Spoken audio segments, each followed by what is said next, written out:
Today I wanted to show you three custom projects that are really minor modifications on ordinary uh, terrain items that I sell, but gives you an idea of some of the small variations that can really make a piece fit your gaming needs a little bit better. So the first one is this is a wood stand for a Wood Elf player, and Wood Elves in the Games Workshop fantasy game get at the beginning of the game a free 6-inch wood to place anywhere on the table that they like within certain restrictions. And so this customer really liked a previous stand that I had done that he had seen, and requested that I do the freestanding tree bases. All right, these are on a plaster base, so they're incredibly tip resistant. These basically cannot fall over pretty much, and each one is a little diorama unto its own. So it's got a bit of foliage on the base and some bushes and often some branches or other bits of rocks, etc. And then you get the 6-inch template, so you can place your woods on here. Have a clearly well, I guess they do knock over if you tip them enough. Then you get your clearly delineated edge of your woods. When you want to place miniatures into the woods, you can remove this, set it aside on the table, place all your miniatures in there, place one or two, place it back on the edge, and so it allows really easy, quick access into the woods, and still allows you to move the woods. Just grab that, sorry about that. Allows you to grab the woods and move them around, as Wood Elves, for instance, have the tree singing ability, so they can move woods periodically through the game as a magical ability. So that's just a quick modification on the normal woods that I've done. Gives you some sense of a little variation. Another change that I recently did is to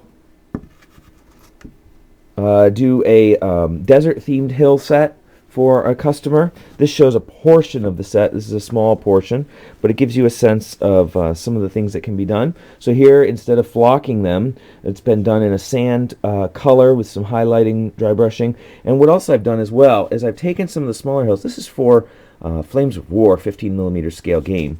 And so because it's the units are mounted on a small base, they're smaller in size, and there's several models mounted on a singular base, fixed. They tend not to worry about tipping as much, so you can have a smooth transition on the edge, and that allows tanks, for instance, to come up over it and be, hulled down, etc.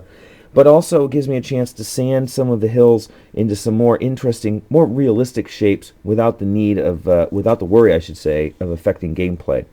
So I've taken the opportunity to do that, modified some of the hills so that they have high points, slightly lower points, that they have more natural shapes. And then this is also part of a quartered hill, so it's the normal quartered hill, just finished in a slightly different style and to a more customized size.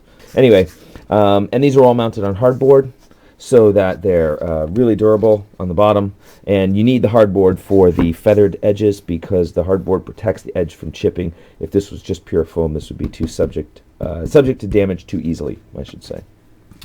And the third change and I hesitate to call these custom projects. To be honest, I don't lump them into custom projects in terms of wait times, etc., because really they're just modifications of the normal pieces that I normally do.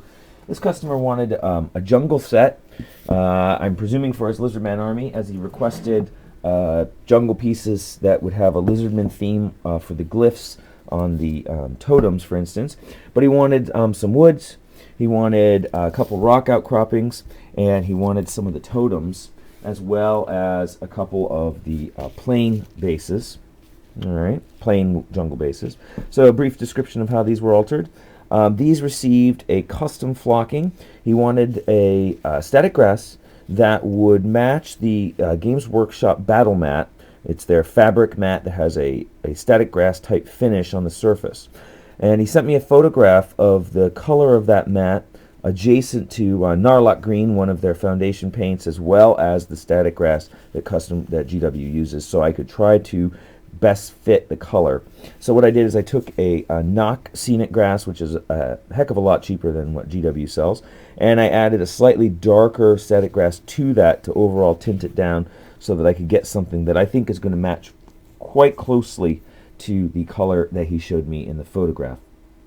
He also requested that the totems and the rocks be finished in a sandstone finish, a very light colored sandstone finish. So I've painted them that way. But I came across something interesting. I wasn't quite sure how to do the glyphs because the glyphs really don't show that well if they just have the darker sandstone color behind them, which is normally what I would do. So what I did is I gave them black wash using GW's Bedaub Black so that they would stand out, and then painted it, and that really picked up that color, shows the glyphs, I should say, much more strongly.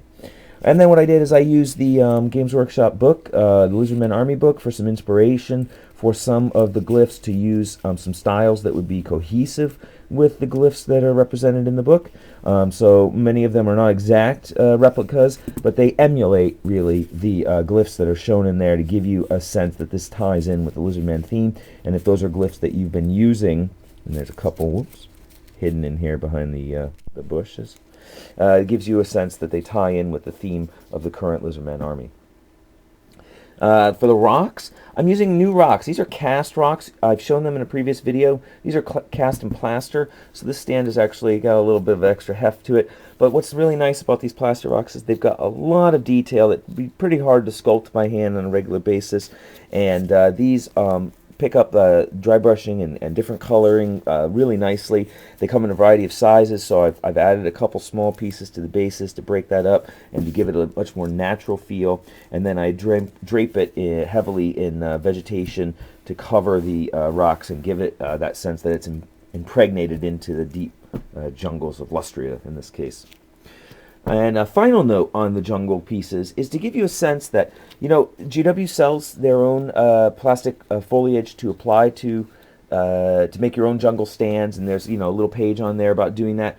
But really, you know, they're only offering you a few varieties of foliage. And one of the advantages you get when you come through TerranScapes to get your jungle terrain is you're getting a stand that's based on, in this case, on hardboard for the trees. So this is very durable.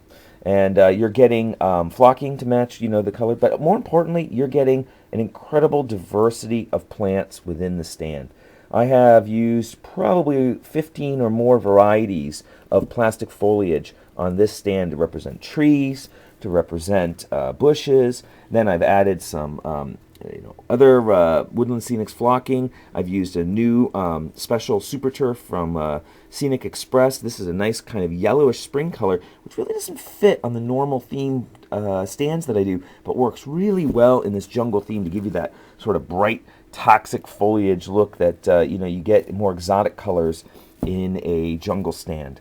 So, you know, by adding, if you've ever observed, pictures of dense tropical, subtropical areas, they're not monocrops. They have a very high biodiversity level, and so to really represent that, you need to put quite a few pieces on of varying degrees. And it's easy for me to collect pieces here and there as I go around to different shops and shop online for specific pieces that I think highlight the most realism. Then that might not be the easiest project for somebody who wants to make a small set of terrain and end up with a huge bag of foliage. So it's something to consider that, you know, going through TerranScapes gives you jungle stands that have dozen or more varieties of foliage on them, really capturing the essence of biodiversity that's prevalent in jungle terrain.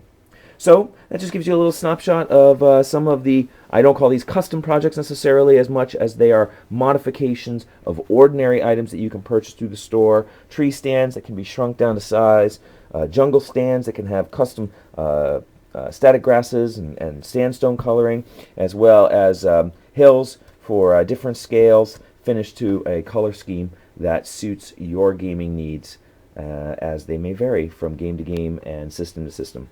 Hope you enjoyed taking a look at these, and of course if you want to see any pictures of other custom work or ordinary store products that TerranScapes sells, you can always visit TerranScapes.com, and we can always talk and see how we can take your tabletop terrain to the edge of reality.